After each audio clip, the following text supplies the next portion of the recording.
Engineering mathematics के lecture number 17 matrices में हम डिस्कस करेंगे वेक्टर को।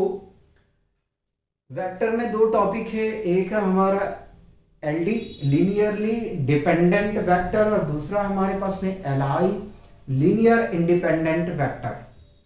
और कुछ इसके जो वर्किंग प्रोसेस होता है उसको हम देखेंगे, फिर ये टॉपिक हमारा कंप्लीट हो जाएगा। तो पहले समझते हैं कि लीनियर डिपेंडेंट वेक्टर क्या होता है। कह रहा a set of n vector x1, x2, x3 dot dot xn is said to be linear dependent vector if there exists scalar a1, a2, a3 dot dot an not all zero such that a1 x1 plus a2 x2 plus a3 x3 plus dot dot plus an xn। कह रहा है कि linear dependent vector हम तब कहेंगे जो set हमारे पास vector given है यदि वो उसमें स्केलर एग्जिस्ट करे। क्या कह रहा है? यदि उसमें स्केलर एग्जिस्ट करे। इसका मतलब है कि जो सारे एलिमेंट है हमारा वो जीरो ना हो, नॉन जीरो हो, उसमें नॉन जीरो प्रेजेंट हो। जैसे कि अगर आप क्वेश्चन हम करवाएंगे वहां देखना आप कि रैंक अगर फाइंड आउट करने जाएंगे तो ये पॉसिबल नहीं है कि सारे एलिमेंट जो है हमारे वो जीरो हो जाएंगे। तो वही कह रहा है कि जो जिसमें लीनियर डिपेंडेंट वेक्टर में ये होगा कि जो सारे एलिमेंट होंगे वो जीरो नहीं होगा। दूसरी बात ये है कि a1 into x1 plus a2 into x2 plus a3 into x3 plus dot dot plus an into xn is equal to 0 होना चाहिए। ठीक है, यानी कि अगर हम इसका सम करेंगे तो वो 0 के बराबर होगा। ठीक है, तो उसको हम क्या कहेंगे? लीनियर डिपेंडेंट वेक्टर कहेंगे। यहां पे भी 0 आपका छूटा हुआ है, इंक्लूड करेंगे। ठीक है, फिर से एक बार समझा देते हैं। लीनियर डिपेंडेंट वेक्टर हम तब डिफाइन करते हैं जब हमारे पास में जो सेट वेक्टर का गिवन है यदि उसमें नॉन जीरो एलिमेंट, अगर नॉन जीरो एलिमेंट प्रेजेंट हो यानी कि स्केलर एग्जिस्ट करे तो ऐसे वेक्टर को हम कहेंगे एलडी यानी कि लीनियर डिपेंडेंट वेक्टर। ठीक है, और a1 into x1 plus a2 into x2 plus a3 into x3 plus dot dot dot an into xn equal to 0। ठीक है, सिमिलर हमारा एलआई वेक्टर है, लेकिन इसमें फर्क क्या है वो जरा सा समझने की कोशिश करते हैं। कह रहा है कि अ set of n vector x1, x2, x3 dot dot xm is said to be linear independent vector if there exists scalar a1, a2, a3 dot dot an। यहां तक तो पूरा डिफिनेशन जो है वो किससे रिलेट हो रहा है? एलडी से। ठीक है, लेकिन जैसे ही हम आगे बढ़ते हैं, ठीक है, such that a1 x1 plus a2 x2 plus a3 x3 plus dot dot an xn is equal to 0। यहां तक पूरा एलडी वेक्टर का ही डिफिनेशन से मैच कर रहा। बट इसमें क्या होगा? अगर आपके पास में जो सेट वेक्टर का दिया गया है, फिर से रिपीट कर रहा हूं, जो सेट वेक्टर का दिया गया है, ठीक है, अगर उसमें सारे एलिमेंट जीरो हो जाए तो एलआई वेक्टर कहलाता है, और उसमें अगर एक भी एलिमेंट आपका नॉन जीरो हो तो एलडी वेक्टर कहलाएगा। ठीक है, तो वही कह रहा है कि जो एन वेक्टर का सेट हमारे पास में दिया गया है उसको हम लीनियरली इंडिपेंडेंट वेक्टर तब कहेंगे यदि उसके सारे एलिमेंट जीरो हो जाए। ठीक है, तो उसको हम कहेंगे लीनियरली इंडिपेंडेंट वेक्टर। एक टॉपिक नहीं कहेंगे, जो पॉइंट एक मैं अपनी तरफ से ऐड करता हूं वो ये ऐड करता हूं कि एलआई और जो आपके पास में एलडी वेक्टर है, ठीक है, लीनियरली इंडिपेंडेंट वेक्टर और लीनियरली डिपेंडेंट वेक्टर, इन दोनों में डिफरेंसेस आपको जो मेजर मिलेगा क्योंकि देखो इसमें सारे एलिमेंट जीरो नहीं होता है, एलडी में सारे एलिमेंट जीरो नहीं होता है, मतलब कि कुछ ना कुछ रिलेशन आपके पास में देखने के लिए मिलेगा। और एलडी से जो क्वेश्चन आएगा आपके पास में जिसमें रिलेशन फाइंड आउट करने के लिए पूछा जाएगा, वो क्वेश्चन लॉन्ग में आता है, और जिसमें एलडी सिर्फ आपको पूछा गया वो 2 नंबर में पूछेगा।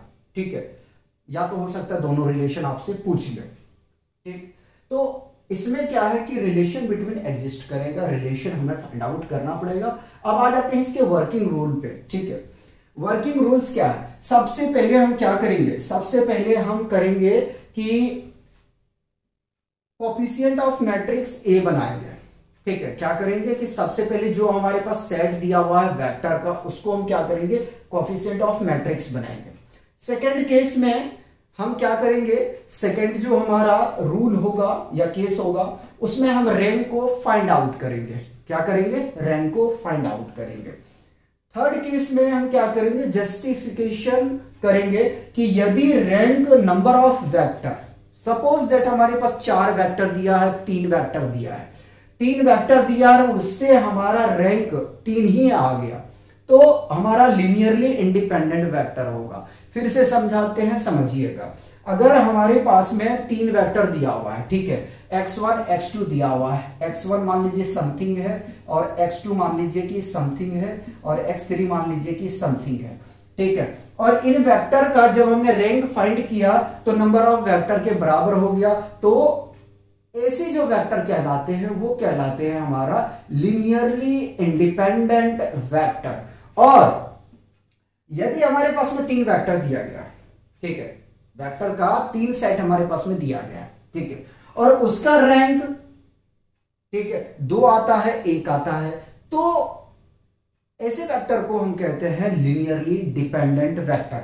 मतलब कि अगर इतना लंबी चौड़ी अपने को याद थ्योरी नहीं है, तो अगर ये 2 पॉइंट है, 2 पॉइंट से भी हम क्लैरिफाई कर सकते हैं, जस्टिफिकेशन कर सकते हैं कि वेक्टर एलडी होगा या एलआई होगा। ठीक है, और एक चीज और मैं नोट करके कहना चाहूंगा, यदि number of vector is equal to number of tuple, दोनों बराबर हो जाते हैं ना, तो भी हमारा कैसा वेक्टर कहलाएगा, एलडी कहलाएगा। ठीक है, एलआई कहलाएगा। और एलआई तभी कहलाएगा क्योंकि देखो नंबर ऑफ टपल्स, मान लीजिए कि 3 वेक्टर दिया, 1 2 3 2 1 0 0 1 0, ठीक है, ये 3 वेक्टर दिया हुआ है। ठीक है, तो इसमें टपल्स की अगर बात करें, 1 2 3 ही है। ठीक है, लेकिन ऐसा होता अगर कहीं पे 4 इसमें रहता, ठीक है, और इसमें हम एक एलिमेंट कोई भी ले लेते हैं, 1 ले लेते हैं, और इसमें -2 को डाल देते हैं। ठीक है, तो देखो इसमें वेक्टर 3 है लेकिन टपल 4 है। ठीक है, अब टपल 4 है तो हमें क्या करना पड़ेगा कि जो प्रोसेस है मैट्रिसेस के प्रोसेस, वैसे ही हमें उसको फाइंड आउट करना पड़ेगा। अगर number of vector is equal to number of tuple रहता है तो डायरेक्ट हम डिटर्मिनेंट के मेथड से उसको सॉल्व कर लेंगे। फिर से रिपीट करते हैं कि डायरेक्ट डिटर्मिनेंट से फाइंड आउट करने के लिए हमारे पास में क्या होना चाहिए, शर्त होना चाहिए। शर्त यह है कि number of vector is equal to number of tuple, अगर बराबर है आपस में दोनों, तो हम उसको डायरेक्टली फाइंड आउट कर लेंगे और वहां से चेक कर सकते हैं और बता सकते हैं कि जो हमारे पास में सेट ऑफ वेक्टर गिवन है वो वेक्टर एलडी है या एलआई है। ठीक है, और जरूरी नहीं है कि अगर मान लीजिए कि टपल्स और वेक्टर दोनों बराबर है तो वो एलआई होगा। एक बात और मेंशन ही कर देता हूं जो ये किया हूं, अगर डिटर्मिनेंट्स 0 होगा तो एलडी वेक्टर होगा भाई, सीधा सीधी बात। ठीक है, एलडी वेक्टर टपल वाला अगर कंडीशन ना आपको माइंड में रहे तो, और अगर determinants of A not equal to 0 होगा तो एलआई वेक्टर होगा। ठीक है, मैं ज्यादा घुमाने फिराने वाला क्या आपसे बात करूंगा। ठीक है, इस बात को ध्यान रखिएगा। अगर डिटर्मिनेंट्स 0 के बराबर होगा तो एलडी वेक्टर होगा, और अगर डिटर्मिनेंट 0 के बराबर ना आए तो एलआई वेक्टर होगा, इतना याद रख लेना। लेकिन यहां ध्यान रख लेना टपल्स का जो मैंने बात कहा, ठीक है, इसको ध्यान में रखना कि अगर वेक्टर 3 का दिया हुआ तो उसमें एलिमेंट प्रेजेंट अगर 3 3 का है ठीक, तो डायरेक्ट हम डिटर्मिनेंट से फाइंड आउट करके चेक कर सकते हैं कि जो वेक्टर हमारे पास में दिया गया है वो कैसा है, एलडी है या एलआई है। ठीक है, पहले इसको कॉपी करेंगे फिर हम क्वेश्चन कराते हैं आपको। मिटा दिया जाएगा, अभी क्वेश्चन कराएंगे, लेकिन टपल्स वाला जो कंडीशन है मैं बहुत ना के बराबर में फॉलो करूंगा। आप लोगों ने देखा होगा कि जनरल तरीके से लेके चलता हूं और कोशिश करता हूं कि देखो यार ट्रिक्स वगैरह कुछ भी होता नहीं है, तो ट्रिक्स पे मैं बिलीव नहीं करता हूं। इतना जानता हूं कि अगर लॉन्ग मेथड किसी को आता है तो शॉर्टकट में कन्वर्जन कर सकता है, कोई मैटर नहीं करता है। और चाहे वो जिंदगी का हो या पढ़ाई से रिलेटेड का हो, ट्रिक्स कुछ भी नहीं होता, मेहनत करना पड़ेगा आपको। नंबर चाहिए, मेहनत करना पड़ेगा, अच्छी पोजीशन चाहिए, मेहनत करना पड़ेगा। और लाइफ में अगर अच्छी पोजीशन पे पहुंचना है तो भी आपको मेहनत करना पड़ेगा। शॉर्टकट कोई ट्रिक्स नहीं होता भाई कि हाउ टू मेक करोड़पति इन 1 मंथ, ऐसा वाला कोई हिसाब नहीं है। ठीक है, तो मेहनत करने की आदत डालो। 5-6 साल 7 साल तो भाई मजदूर की तरह काम करना ही पड़ेगा, तो ही आप आगे में राजा बन पाओगे भाई। एक चीज याद रख लो, शॉर्टकट कुछ भी नहीं होता। पहला क्वेश्चन में हमसे कह रहा है show that the vector x1 is equal to 1 2 4 और x2 हमारे पास में है भाई 2, -1, 3 और x3 है हमारे पास में 0, 1, 2 एंड x4 is -3, -7, 2। ठीक, are linearly dependent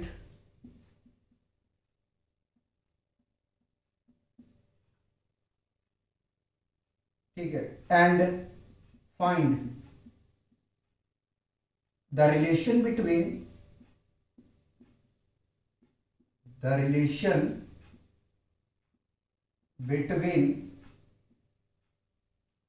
them। यूके ट्यू में पूछा हुआ ये इंपॉर्टेंट क्वेश्चन है 2012 में।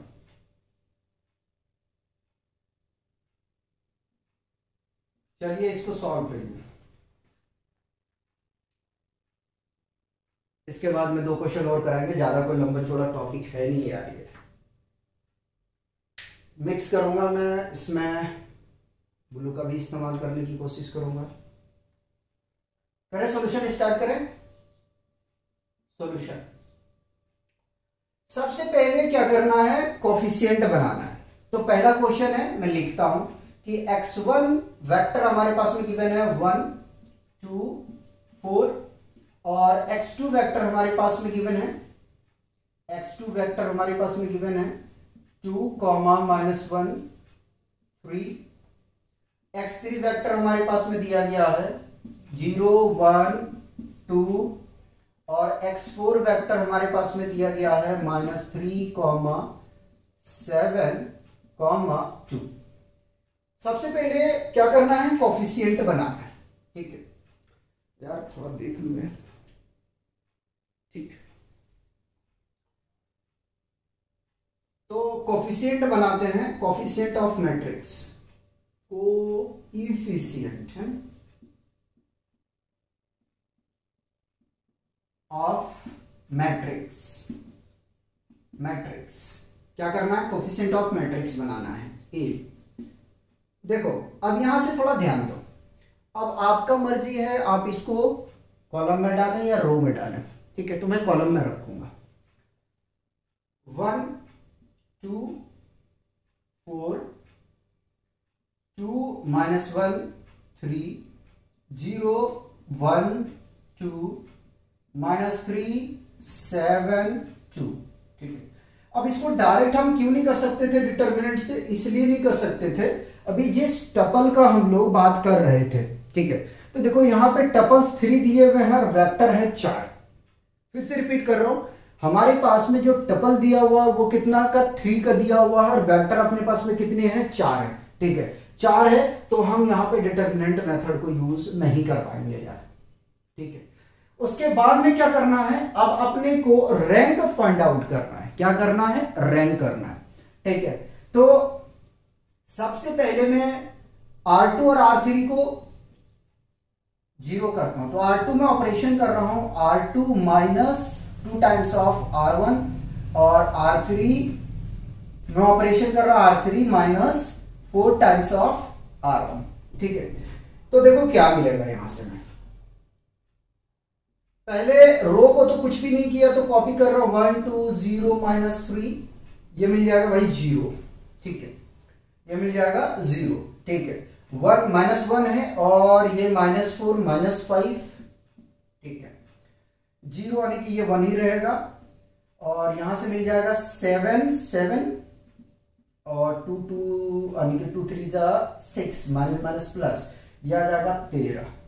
ठीक है, और इसको जब करने जाएंगे 0 तो भाई ये तो 0 मिल गया।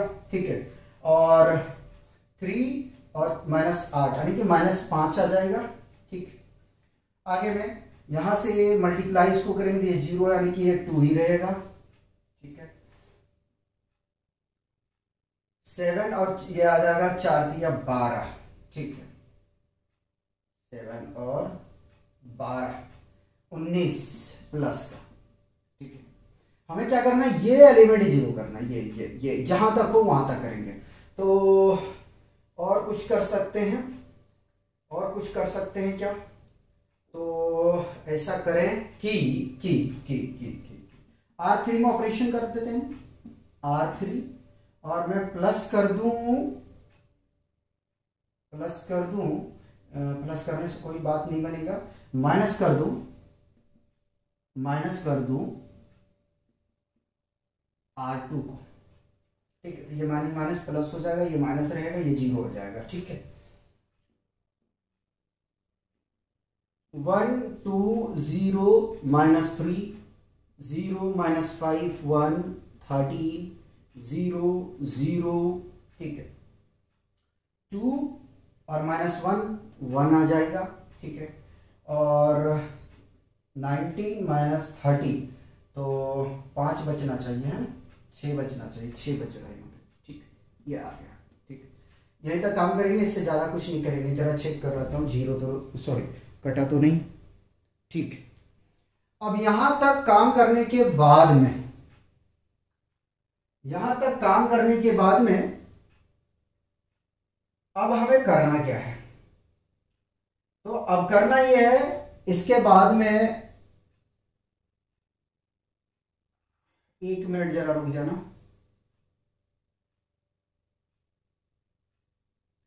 हमने ऑपरेशन लगाया है इसमें, तो चाहती है 12 12 और 2 14। भाई सॉरी चाहूंगा, यहाँ पे 14 मिलेगा। ठीक है, एक बार और चेक कर लेता हूँ। ठीक है, यहाँ तक तो 14 में ये चला जाएगा, 1 बचेगा। सॉरी, मैं माफी चाहूंगा, यहाँ पे हमने मिस्टेक कैलकुलेशन किया था। ठीक है, ठीक है, अब प्रॉब्लम नहीं होना चाहिए।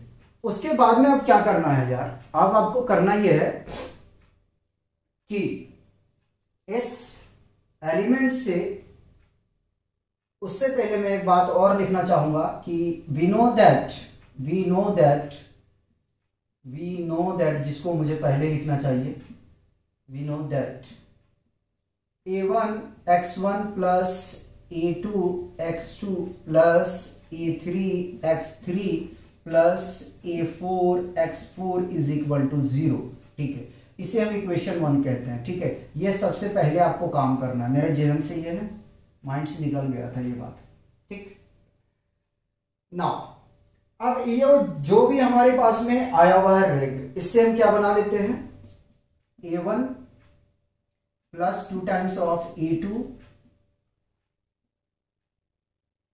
Minus 3a4 is equal to 0। Equation number ये 1 है तो ये आपका यहाँ 2 होगा, ठीक है, यहाँ लिखो थोड़ा बड़ा दिखेगा तो सही रहेगा, और ये रहा आपका 2। इसको बनाते हैं अब, तो ये बनेगा हमारा -5a2 plus a3 plus 30a4 is equal to 0। तीसरा, चौथा बनेगा भाई हमारे पास में यहां से a3 plus a4 is equal to 0, ये इक्वेशन 4। अब क्या करते हैं, यहां से हम कंपेयर करते हैं, ठीक, और कंपेयरिंग हम आपको सिखा चुके हैं कि कैसे करना है, ठीक। तो a1 पहले फाइंड करते हैं, अगर नहीं करते तो फ्रॉम इक्वेशन 3 लेके चलते हैं, फ्रॉम इक्वेशन 3 नहीं 4 लेके चलते हैं। तो a3 plus a4 is equal to 0 है, तो a3 is equal to minus a4, दोनों बराबर हो गया। अब क्या करना है, इसके बाद में किसी कोफिशिएंट के साथ में इन दोनों कंपेयर करेंगे। तो a3 को पकड़ रहे हैं, देखो यहां से ये एलिमेंट को मैं डिलीट कर रहा हूं, ठीक है, a3 का काम कर रहा है। तो देखो जब इसको हम देखेंगे ये वाला पूरा डिलीट हो जाएगा, ठीक है, यानी कि हम यहां से पकड़ रहे हैं सेकंड वाले से, ठीक है, 2 को कंपेयर कर रहे हैं, 2 को कंपेयर कर रहे हैं, 2 को कंपेयर कर रहे हैं, तो ये एलिमेंट डिलीट हो जाएगा, ये पूरा रो डिलीट हो जाएगा, ठीक है। यहां से क्या मिलेगा 1 इज इक्वल टू 4 को पकड़ेंगे, ये डिलीट हो जाएगा, ये पूरा डिलीट हो जाएगा, ठीक है। तो a4, ठीक है, और आपको पता है कि ऐसे चलते हैं तो -1 इज इक्वल टू k आ जाएगा, ठीक है। अब यहां से कंपेयर करते हैं, a3 is equal to a3 by 1 is equal to k, comma a4 by -1 is equal to k, ये शो करके दिखा दिया मैंने। तो a3 is equal to k, comma a4 is equal to -k, ये हमारे पास में आ चुका है। क्या आ गया, a3 और a4। हमारे पास में अननोन जो एलिमेंट है वो 2 बचे हुए हैं, कौन, a1 और a2 बचा हुआ है। अगर a3 और a4 की वैल्यू को हम रख दें, इसमें रख दें इक्वेशन नंबर 3 में, तो कुछ बात बनेगा नहीं, a2 निकल जाएगा, a2 निकलेगा फिर उठा के इसमें रख देंगे। तो लिखते हैं putting the value of a3 and a4 in equation 3। तो यहां से मिलेगा -5a2 प्लस k, माइनस हो जाएगा यहां से, ये माइनस है तो यहां से आ जाएगा -13k इज इक्वल टू 0, ठीक।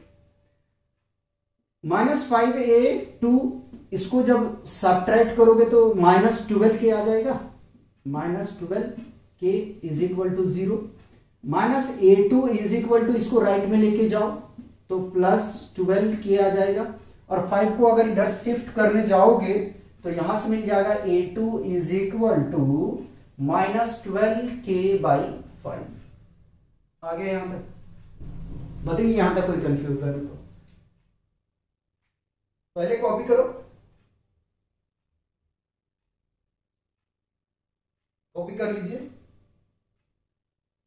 अब हम ऐसा करते हैं कि इसको रफ कर देते हैं,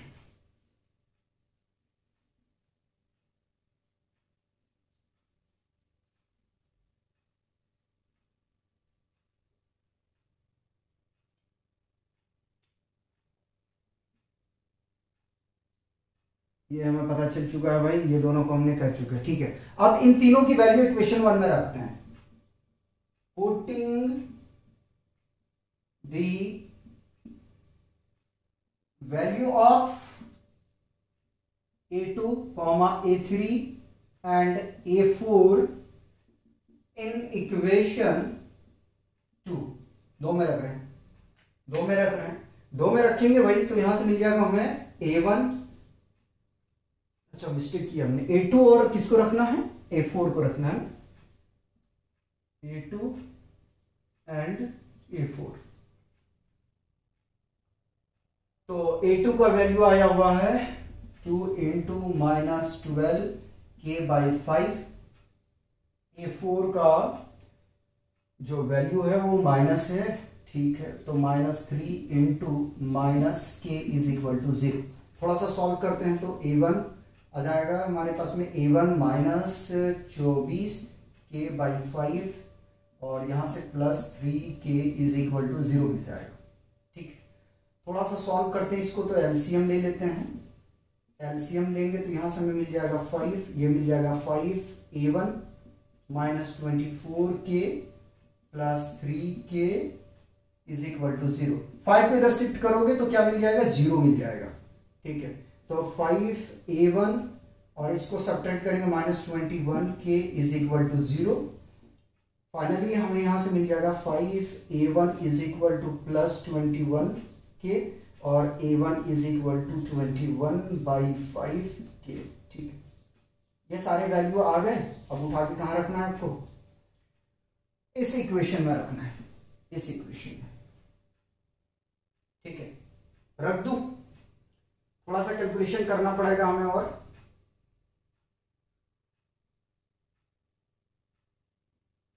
हो जाएगा इतना। ट्राई करने की कोशिश करते हैं, पहले यहां से शुरुआत कर रहा हूं। ठीक है, तो इसकी वैल्यू को रख रहा हूं, तो A1 हमारे पास में आया हुआ है 21/5 के, A2 -12/5 के प्लस A3 हमारे पास में आया है के माइनस A4 आया हुआ हमारे पास में माइनस के इज इक्वल टू 0। अब इनको दिखाता हूं आपको, A1 और ये साथ में हमने एक टर्म को छोड़ा है जो है हमारा क्या, x1 x2 x3 x4 is equal to 0। ठीक है, एलसीएम ले लेते हैं और एलसीएम लेने जाओगे तो यहां से मिलेगा आपको 5। ठीक है, तो इसके नीचे में 1 मान लो यार, इसके नीचे में 1 मान लो, इसको कैंसल आउट नहीं करना है। ठीक है, के को मैं बाहर ले लेता हूं, सबके पास में है, तो ये 21x1 आ जाएगा। यहां से मिल जाएगा प्लस, नहीं माइनस होना चाहिए, -12x2। ठीक है, और प्लस 5x3 माइनस 5x4। ठीक है, ये आ गया, ब्रैकेट क्लोज कर दिया मैंने, इज इक्वल टू 0। ये थोड़ा अजीब लग रहा है यार। ठीक है, इज इक्वल टू 0।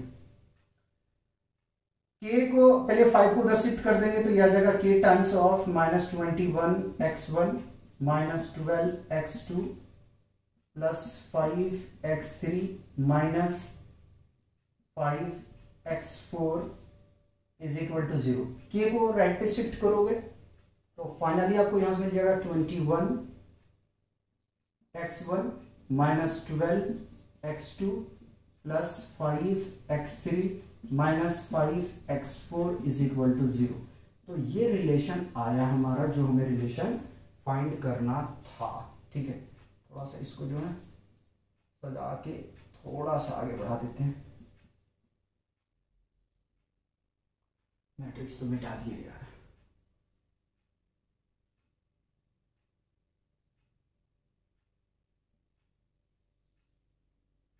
ठीक है, चेक करके देख लेना, ये मैट्रिक्स तो हम मिटा ही चुके थे। ठीक है, चेक कर लेते हैं, A2 है, हाँ ठीक है, ठीक है, मिस्टेक। तो इस तरीके से आपको जो है रिलेशन फाइंड आउट करनी है। ठीक है, पहले इसको कॉपी करेंगे और क्वेश्चन कराते हैं। थोड़ा सा इसमें जो है ना मैंने हौच पौच कर दिया, ध्यान रखूंगा आगे से कि कैलकुलेशन को साफ सुथरा करो, चाहे मिटा देना पड़े तो मिटा देंगे। मिटाओ, ब्लू से मैं इसलिए नहीं लिखता यार, ये बोर्ड में क्या होता है, ये चिपकता है। ठीक है, और ब्लैक क्या होता है, साफ करने में आसानी से आप कर लो, कोई प्रॉब्लम नहीं आएगा।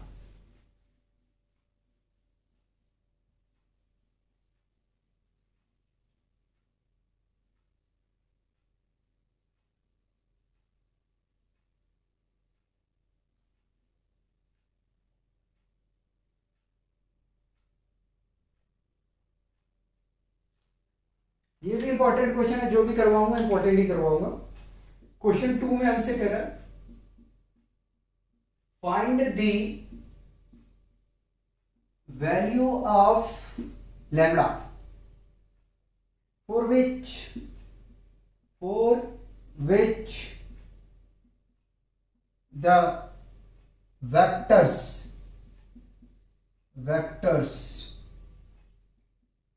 1, -2, lambda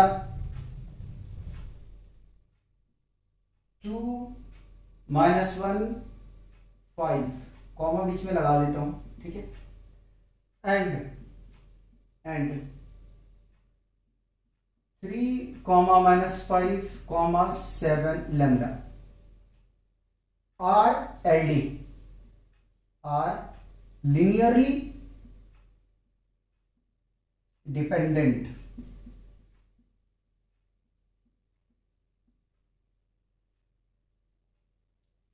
पूछा हुआ है यूपीटीयू में 2007 में।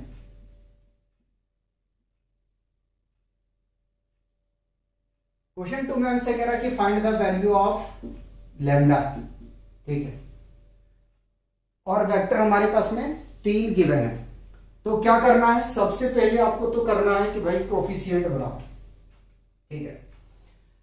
लैम्डा की वैल्यू पूछा है तो देखो इसमें अगर देखें तो डिटरमिनेंट मेथड से इसको हम कर सकते हैं, क्योंकि अपने पास में जो है वो 3 टपल है, 3 वेक्टर दिया हुआ है, ठीक है। तो डिटरमिनेंट्स मेथड से हम करेंगे, लेकिन सबसे पहले हमें मैट्रिक्स बनाना है, ठीक है, सॉल्यूशन, ठीक है। Coefficient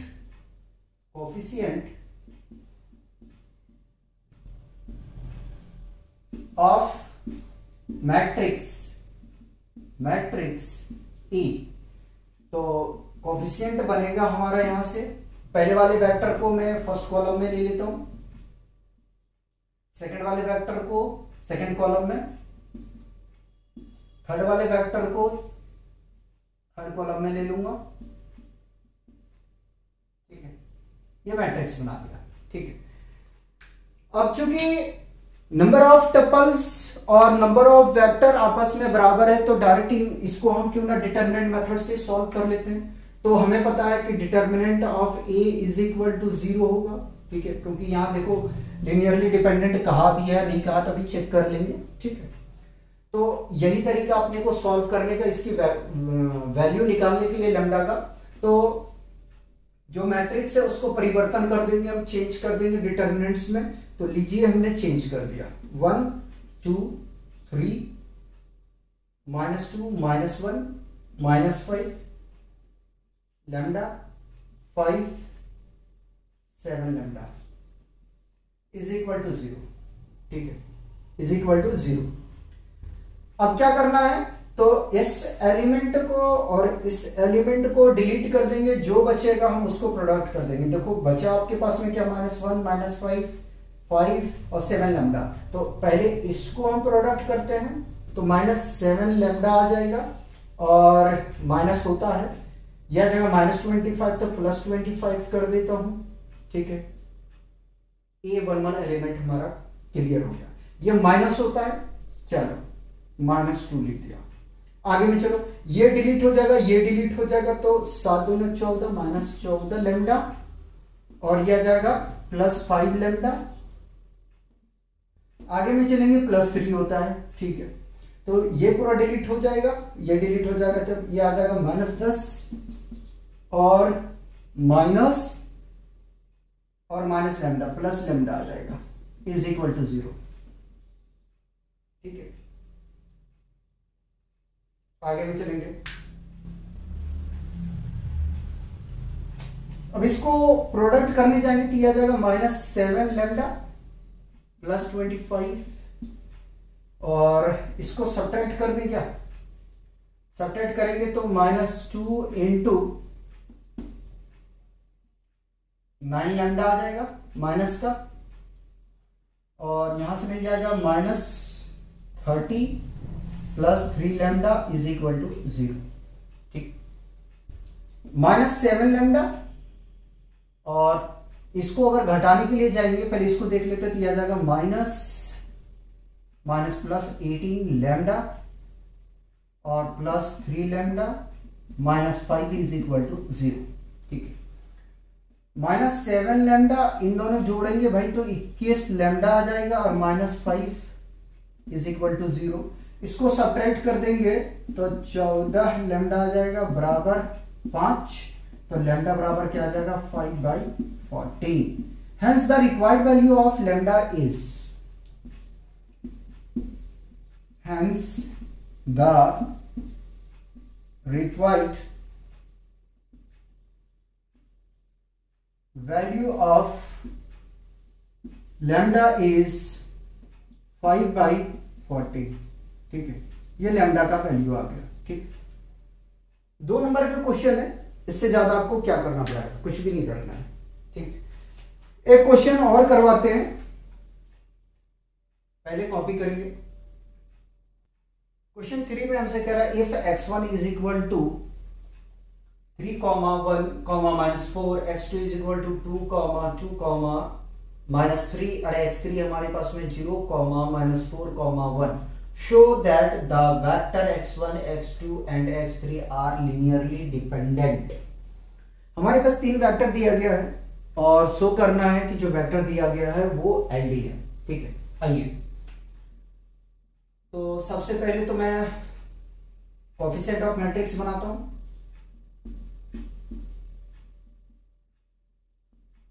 of matrix A. ठीक है, तो ए इज इक्वल टू हमारे पास में आ जाएगा 3, 1, -4, 2, 2, -3, 0, -4, 1। ठीक है, अब जरा से देखो इस मैट्रिक्स को और इजी सॉल्व करने के लिए अगर हम ऐसा करें कि R2 को हम R1 में एक्सचेंज कर देते हैं। जब एक्सचेंज करेंगे तो ये मिल जाएगा हमें 1, 2, -4, 3, 2, 0, -4, -3, 1। ठीक है, अब ऑपरेशन लगा देते हैं किसमें, R2 में। 3 टाइम्स ऑफ R1 कर देते हैं, R3 में ऑपरेशन कर देते हैं R3 और इसमें प्लस कर दें, इसी को तो मैंने हिट करना है, 4 टाइम्स ऑफ R1। ठीक है, तो फर्स्ट रो तो कॉपी, सेकंड वाला 0। ठीक है, 6 में चला जाएगा भाई, 2 बचेगा, -4 और 4 तिया ये 12 प्लस का आ जाएगा। ठीक है, ये मिल गया यहां से 0। ठीक है, और -3, 4 दूनी 8 की +5 और 4 चौका 16, 1 चला जाएगा, -15 आ जाएगा। ठीक, ये आ जाएगा। अब क्या करें, हम ऐसा करते हैं कि R2 में डिवाइड कर देते हैं, माइनस छड़ करें या ना करें, नहीं करते हैं, 1/4 से, और R3 को डिवाइड कर देते हैं 1/5 से। ठीक, तो ये मैट्रिक्स मिल जाएगा फाइनली हमें यहां से 1, 2, -4, 0, -1, 3, 0, 1, -3। ठीक है, लास्ट ऑपरेशन अप्लाई करते हैं R3 में, तो R3 प्लस R2 प्लस करने से काम चल जाएगा। ठीक है, तो यहां से हमें मिल जाएगा, क्या मिल जाएगा, 1, 2, -4, 0, -1, 3, 0, 0, 0। ठीक है, तो रैंक ऑफ मैट्रिक्स हमारे पास में आ जाएगा, rank of A is equal to 2। ठीक है, अब देख सकते हैं कि जो हमारा रैंक है ए का वो लेस देन है नंबर ऑफ वेक्टर का, नंबर ऑफ वेक्टर का। तो हम कह सकते हैं कि hence the given vector is linearly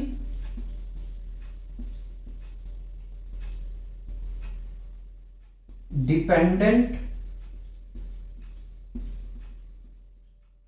ठीक है, जो वेक्टर हमारे दिया गया वो क्या है, लीनियरली डिपेंडेंट। तो इस तरीके से जो है हमारा वेक्टर यहीं पे टॉपिक ये कंप्लीट होता है। मिलते हैं नेक्स्ट लेक्चर में, तब तक आप लोग एंजॉय कीजिए और पढ़ते रहिए।